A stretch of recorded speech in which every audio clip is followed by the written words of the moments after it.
Welcome to the MOSRP Executive Summary video. What we're going to be doing, first I want to thank all of our sponsors for their encouragement and support. We want to provide you a quick, if you like, mid-year overview of where we are, our goals are, projects that serve that goal, what we have delivered to date, and what we anticipate will be delivered in the near future. That will provide a next level of capability and EMP impact. So what this group is about is to identify and address seismic challenges. Every method has assumptions, and when those assumptions are satisfied, things are effective, methods are effective, and when they're not satisfied, the methods have problems, and they can break down, and that could lead to suboptimal drilling or drilling failure. So here are types of assumptions: acquisition, compute power, innate algorithmic assumptions. Many processing methods require subsurface information. In complex and ill-defined areas, that requirement can be difficult or impossible to satisfy. The inability to satisfy that requirement can lead to algorithmic failure and dry hole drilling. On October 27, 2014, at the Recent Advances Road Ahead meeting of the SEG in Denver, Colorado, John Etchen of BP made a statement that the biggest challenge in exploration seismology today is the inability to find an adequate velocity to migrate.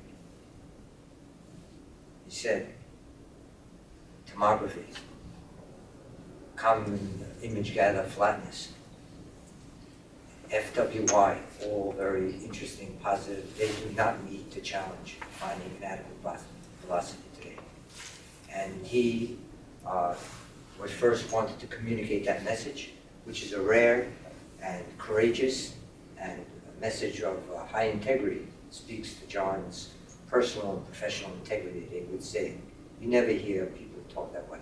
Everything's always working, and if it's not working, there's only a problem when you know how to address it.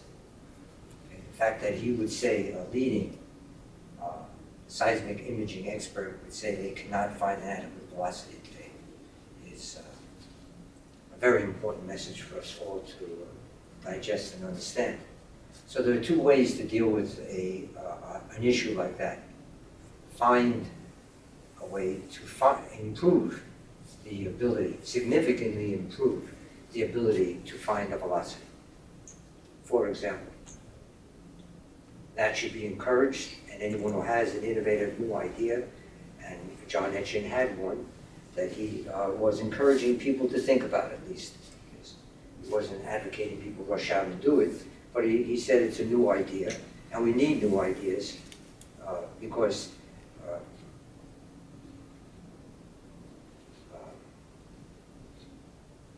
mild variations of current themes, cosmetic changes to what we do today is not going to come close to meeting the challenge of exploration seismology.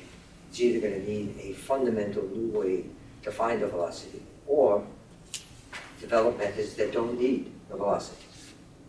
The other procedure is an approach that in the history of multiples, if you look at a history of multiples, the first method for removing multiples was stacking. Stacking was a multiple suppression method. In addition to other benefits, it required knowing the velocity of primaries. Then you had FK filtering. Again, you needed to have a distinguishing velocity analysis. Radon, high-resolution radon, each more demanding of a detailed velocity to separate primaries and multiples. And all of a sudden, a sea change of activity occurred where suddenly we have methods that are multidimensional and do not require subsurface information, do not even care what Earth model type you have. So that is an important thing to keep in mind, that there was a time when we were struggling always to get a better velocity in order to remove multiples. And when people like ourselves and my colleagues said, that you can remove multiples without subsurface information, it was considered radical. Now it's conventional. ISS for internal multiple is used in every major service company in the industry. So that's an interesting data point. So the inverse scattering series says that you can achieve every single processing objective that you can define, any objective that you are interested in extracting from data. You can achieve any such objective, and we have a list here: free surface multiple removal, internal multiple removal, depth imaging, nonlinear AVO, Q compensation, that you can achieve every one of these objectives directly and without subsurface information. Without subsurface information means no information, no estimate of information, no knowledge, no prediction of it. You don't know before or after anything about the Earth. You achieve these goals directly in terms of your data and no information. Where this is a subway map of seismic processing for the marine. We call it a seismic tree. We're getting near the winter holidays with all these different colored lights on the tree. You have a set of separation of events that occur with the direct wave being, reference wave being removed, and then after reference wave, ghosts are removed, and then data without ghosts, which means events which start from the source going down and measured at the receiver going up, are first separated into primaries and internal multiples and free surface multiples. Free surface multiples are separated, and then from primaries and internal, they're further separated into primaries and internal. And then the primaries, the inverse scattering series says you can do direct depth imaging without the velocity. You can do direct inversion for medium properties, or you can do Q compensation without Q. Another spin-off has occurred recently where we're looking at wave equation migration, RTM. And we'll say a few words about that later in the talk. But this is basically the scheme. This is the scheme which is called the exclusive view. The exclusive view is you got to get rid of multiples of free surface and internal before you use primaries to get Earth material properties. There's been a challenge to that recently, which says primaries and multiples are all signal that we ought to be politically correct. We should be more inclusive, and that we should be friends with the multiples, as they certainly have gone through a lot of the Earth, more of the Earth than primaries, so they carry information sure enough, and we ought to migrate them. So there's workshops and papers, endless papers on it. So we need to address that issue, because this tree assumes you want to get rid of them. So there's a companion video to this video which discusses that topic, multiple signal noise. I gave a presentation at the recent Advances Road Ahead at the recent SEG in Denver on that subject, and a video is being sent to the Kuwait Oil Company SEG workshop in Kuwait on that subject as well. We're not going to go through that whole talk again. We refer you to that. But let me just tell you the conclusion.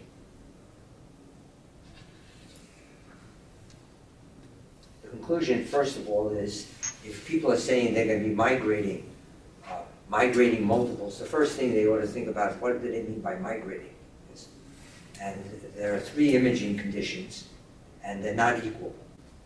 Okay? And if you're migrating primaries and multiples, you're migrating waves that are moving up and down in the volume. So that's RTM. The world of RTM is using imaging condition 2. The time and space coincidence of up and down waves. The third of Claerbout's imaging conditions, the prediction of a source and receiver experiment at depth and making them coincident. You get the same point. at t equals 0 that has standalone capability in terms of meaning, in terms of the physics, in terms of confidence of what that image means physically compared to imaging condition 2, which is, has been and remains ad hoc. So, I said I'm not going to go through all current RTM methods are imaging condition 2. This is imaging condition 2. This is what imaging condition 2 produces for perfect data at a single horizontal reflector. This is Yang-Li-Zhao's result. It should be a single invariant result at every single point on that reflector. That's what perfect data with imaging condition 2, which is the basis of all current RTM, produces. This is what imaging condition 3 produces. Claerbout imaging condition 3. This is not Wegeline imaging condition anything. This is Claerbout 1971. 3 conditions, they're not equivalent. We have gotten off track as a community with RTM, with imaging condition 2, and forgot that there's an imaging condition 3, which is innately superior in terms of definitiveness and in terms of quantitative information and the meaning of the image itself. That's part of the message that we're delivering, and it's an important message. So I'm not going to take us through this whole talk. As I said, I'm referring you to a companion video which focuses on primaries, multiples, multiple signal or noise. The bottom line is this. You either have a continuous velocity or a discontinuous velocity.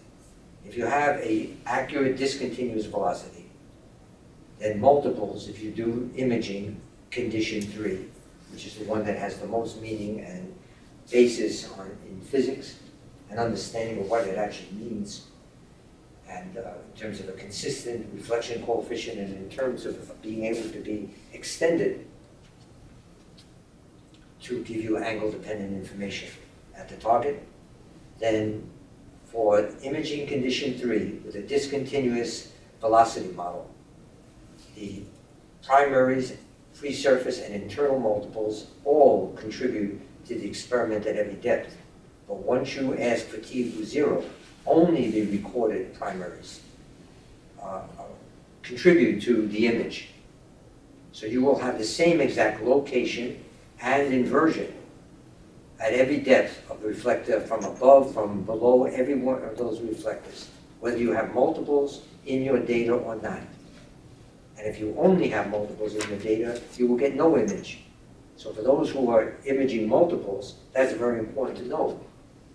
Because Claerbout imaging 3, the most competent and clear and definitive imaging condition, says if you take multiples and you migrate them alone, in the sense of Claerbout imaging 3, you will get no image. That needs to be digested. People were saying, so what about, well, they said, well, what are you making such a fuss? We use imaging condition 2. We run something back, we run something forward. The whole lack of clarity of imaging condition 2 is why it is ripe for abuse. You can run anything back, right? Run anything forward. What does that have to do with migration? If imaging condition anything can't be formulated in terms of imaging condition 3, if something you want to migrate, you want to migrate a multiple, why don't you see how imaging condition 3 will deal with that? If imaging condition 3 will tell you 2 things. If it's discontinuous, multiples give you no image.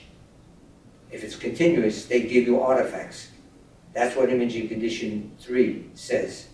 If you're looking at imaging condition 2, you ought to look, how is that formulated in imaging condition 3, let alone implemented, to know whether what you're doing has any meaning. Okay, that's a very important message to digest. We're just saying, need to take another look at John Claerbout, 1971, imaging condition 3, as an industry, all of us have lost our way on RTM in terms of that. So that's a very important message. And then the conclusion after that is that once you adopt Claerbout Imaging Condition 3 for its definitiveness and clarity and meaning, then the conclusion is that for accurate discontinuous velocity, multiples don't hurt, they don't help. For smooth, they will hurt, since in practice, we migrate with smooth velocities, multiples will hurt. They will cause a false image at every time a multiple arrives, and hence they need to be removed. That was the truth, that is the truth, that will be the truth for the near future. Multiples are not being migrated today, but they're using some form of the multiple and a recorded primary within the multiple to extract another primary. No one's migrating a multiple in any sense that Claerbout Imaging Condition 3 would vaguely recognize as migration. Okay, so with that statement, we can go back to the tree. These are slides from the companion presentation that I suggest people view to understand the detail of what I just described. So now we go back to this tree. The tree is intact. The tree is intact in the sense that we must remove multiples in the real world, and the removal of multiples is not a closed subject. So here are these seismic tasks. Here, for free surface multiples, is the Carvalho code, Carvalho theory, which he developed and applied. It was and remains the high watermark of free surface multiple removal. It is not equivalent to SRME from Delft. This Carvalho's procedure, Carvalho et al.'s procedure, if you give this data the wavelet and do source and receiver deghosting, will precisely predict the time and amplitude of the free surface multiple at every offset, equally effective. Removes it. The SRME does not do that. You can read about that in the book that Bill Dragerstedt and I wrote for SEG some years ago. So that's an important message. Then for the internal multiple, our Rougeon company have another algorithm derived from the same inverse scattering series that allows you to attenuate internal multiples. This is for first order internal multiples, giving you the precise time and approximate amplitude of every first order internal multiple from every depth at once. Approximate amplitude. There's no stripping, there's no information. You compute this, you get a prediction, and then you try to subtract. So the big deal about this is there's no subsurface information. It's the only method in the world today that allows you to do what I just said, predict the precise time and approximate amplitude of every first order, and this is all written up for higher order as well, internal multiples without subsurface information. It's those last three words that separate it from every other method, including what Delft and others have produced. Here's an example from a few years ago, very impressive work of Andre Ferreira, Paolo Terengi, Paolo Carvalho, a whole group at Petrobras, Ricardo Rosa. This is first the free surface multiples coming out. This is offshore Brazil, salt layering. And there's a focus on that panel on the right, where the internal multiple.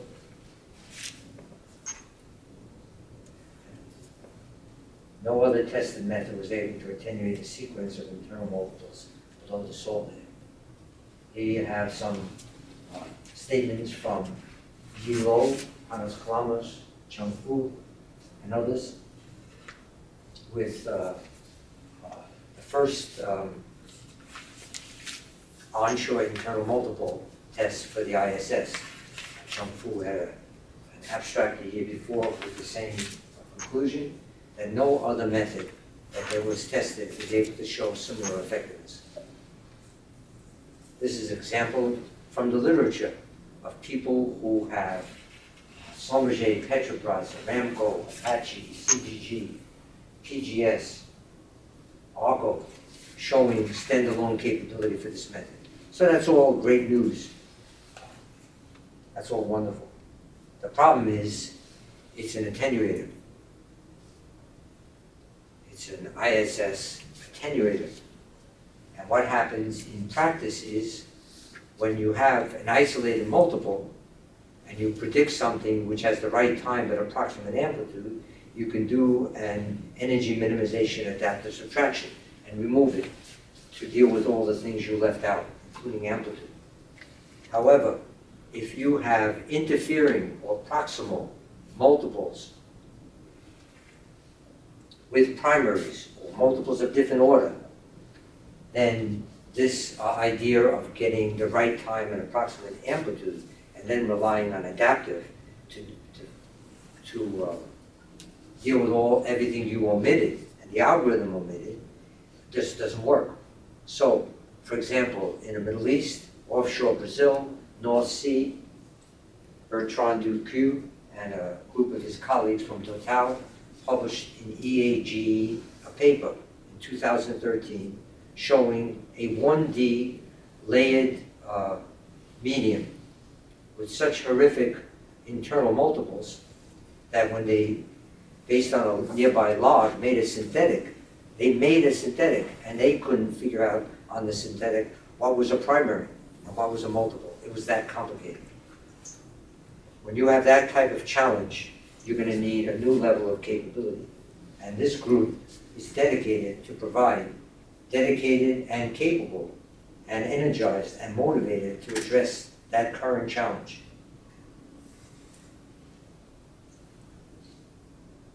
ISS has, in principle, the capability to do the elimination.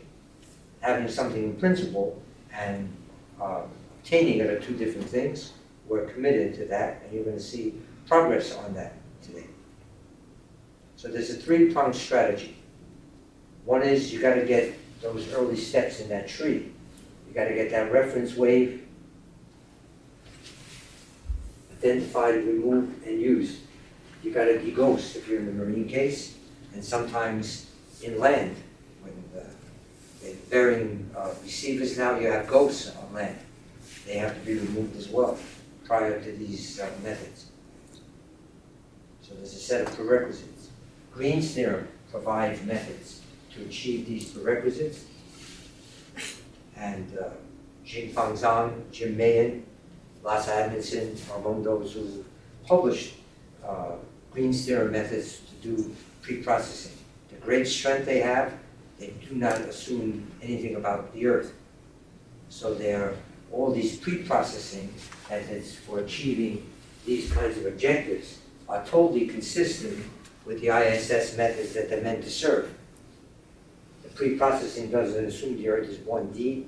It's not kind of some 1D deconvolution or something.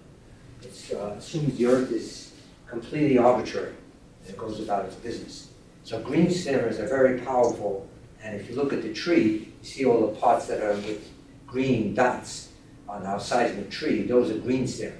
Yellow is ISS. In addition, we need a new adaptive criteria, because I don't care how well we satisfy the prerequisites and how strong our algorithms are. There are things in the real world that are beyond what we write in the physics. Always are, always will be. The ocean's not flat, it's not a -1 reflection coefficient, the cable has feathering, and so on.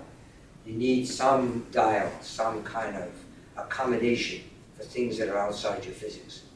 And so we need a new adaptive criteria that derives from the algorithms they're meant to serve. Energy minimization adaptive is too blunt a tool. If energy minimization adaptive subtraction did not come along when it did 20, 25 years ago, free surface multiples would never have been successful. But as with all things, the achievement of today and the progress and its assumptions in the future will become the obstacle. So right now, Yi Luo says the biggest obstacle to take multiples out onshore in Saudi Arabia is energy minimization, adaptive subtraction. That whole thought is the obstacle. We need a whole new criteria. And we're committed to finding such, and we propose one for the free surface case. So we have three-pronged strategy. Improve the satisfaction of prerequisites and develop them for onshore, stronger algorithms, eliminate internal and a consistent adaptive criteria for onshore and offshore applications.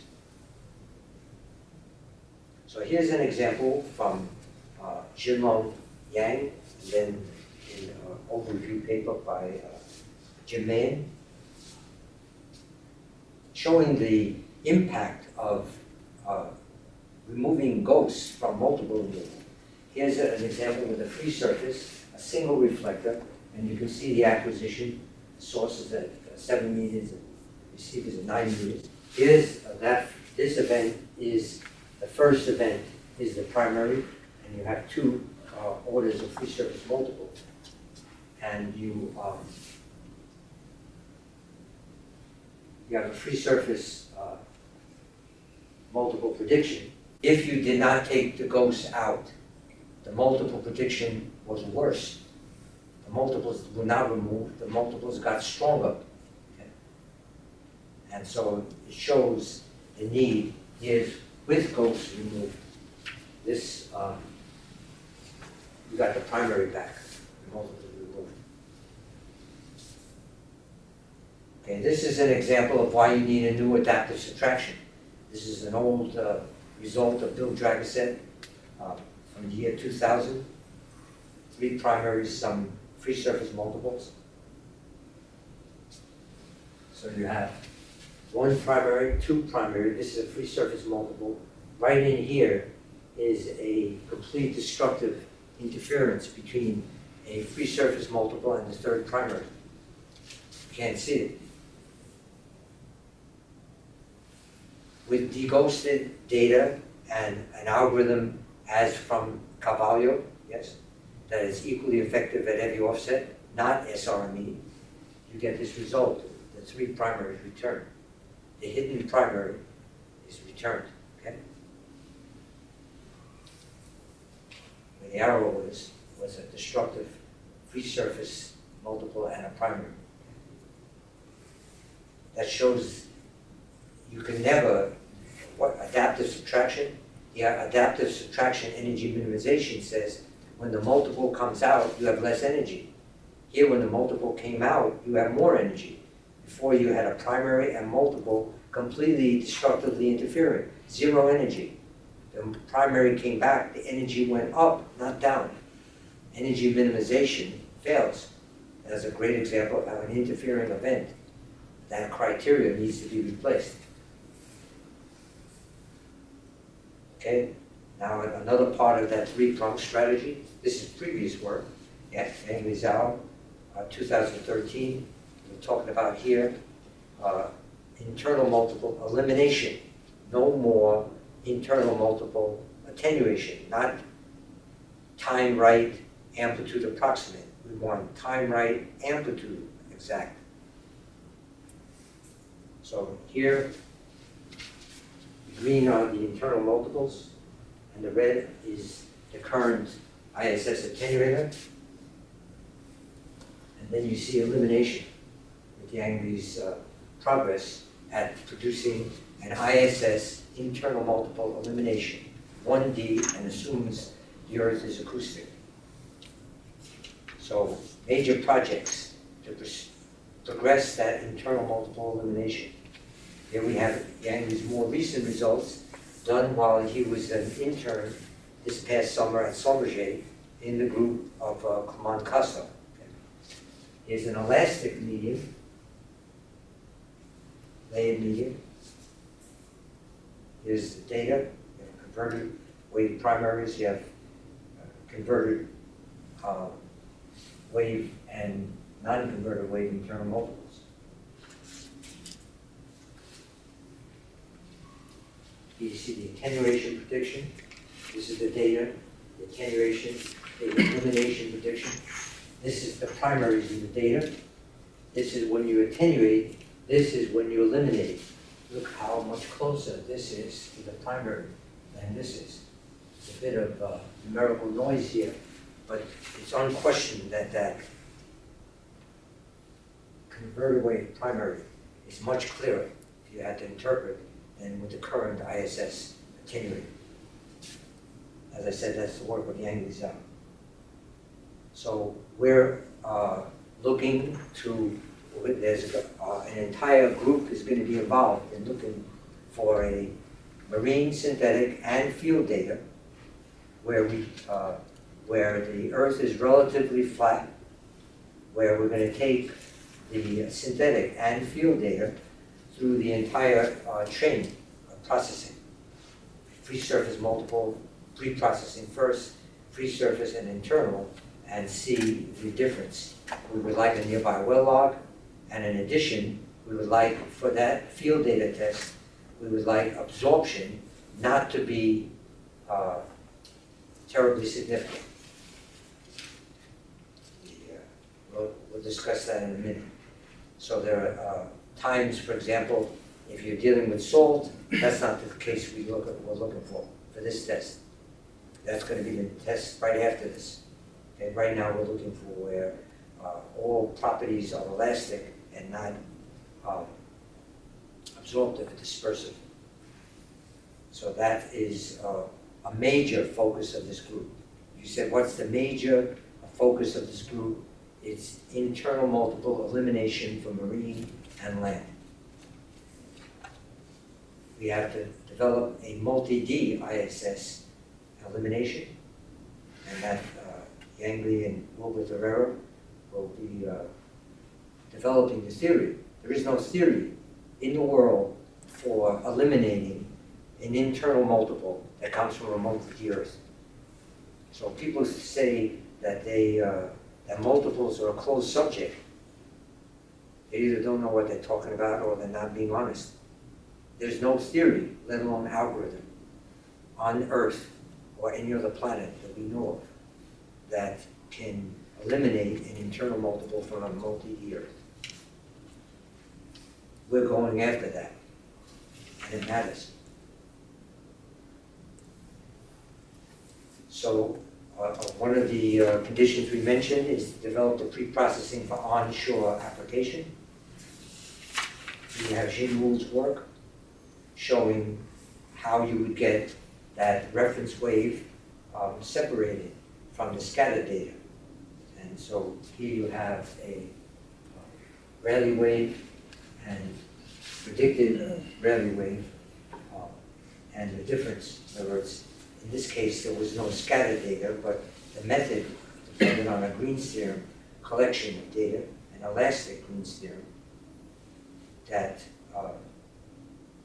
extended and generalized that early work with Seagrass, Jim Fong, Jim May, and Lars Adamson, wave separation methods from Green's theorem. So what we're after, getting rid of that ground roll, that direct wave, getting the reflection data on land without injuring the reflection data. Predict it and remove it. Jin Wu is leading that effort.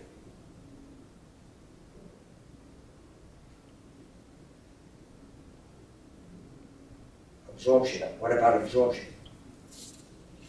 Here is the first test that Jin Wu carried out with while she was an intern, pre-stack test that she carried out, showing that the ISS attenuator remains effective when you have an absorptive dispersive Earth. So understand when the ISS attenuator works, it assumes the reference is acoustic water that has no absorption. It's not elastic.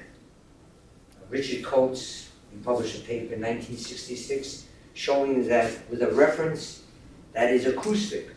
You can predict. The ISS, internal multiple attenuator, predicts the precise time and approximate amplitude of converted wave internal multiples. PPSP, an S-leg with a reference that's water, that has no ability to model a shear. That gives you a dramatic understanding of the difference between what ISS does and model matching. If you were trying to model match this, you better start with an elastic medium. Okay?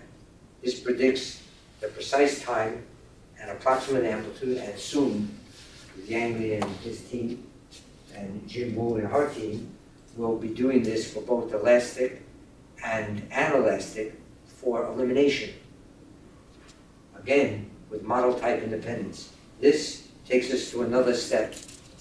This shows with a model that has no dispersion or absorption, it's able to predict the precise time and approximate amplitude of internal multiples without needing, knowing, or predicting any absorptive or dispersive character. This is not modeling a multiple. Yes. So you can see on the right that pattern. And Jim is showing you the two different offsets, the data, and then for prediction, showing you the correct time and approximate amplitude. This is some work that was done here by Chris Innanen and Jose Eduardo Lira. Q, compensation without Q. On top, there is a data that has gone through an absorptive dispersive earth, a sub-series of the inverse scattering series that removes the effect of Q without needing to know what Q is. Produce the result on the bottom. No knowledge of Q, absorptive or dispersive, was called for, needed, or produced. The result of Q compensation without Q is realized through a subseries of the inverse scattering series. So ISS direct depth imaging, steps towards a toolbox. This is a recent talk, Professor Fang Lu work with the Mamouzi model. Here's the model, complicated model. The red indicates boundaries. Here's a water speed image that's input into this algorithm. Far off, the images are far off targets. And then Professor Fang Lu puts that water speed imaging into his partial but effective inverse scattering series depth imaging without a velocity algorithm. This picture takes 30% longer in time than the water speed migration. So multiple removal. Multiple removal, we become familiar with what was considered a radical thought by it predicts a multiple by looking for other events in the data that can be combined in a certain template to determine whether an event is an internal multiple. That's what it does. It looks for these sub-events to predict multiples. And you don't need information. It looks for events in a certain arrangement. For depth imaging without the velocity, instead of looking for the velocity of each of these events, the inverse scattering series does exactly the same. It has multiplicative combination of events in the data where the task that's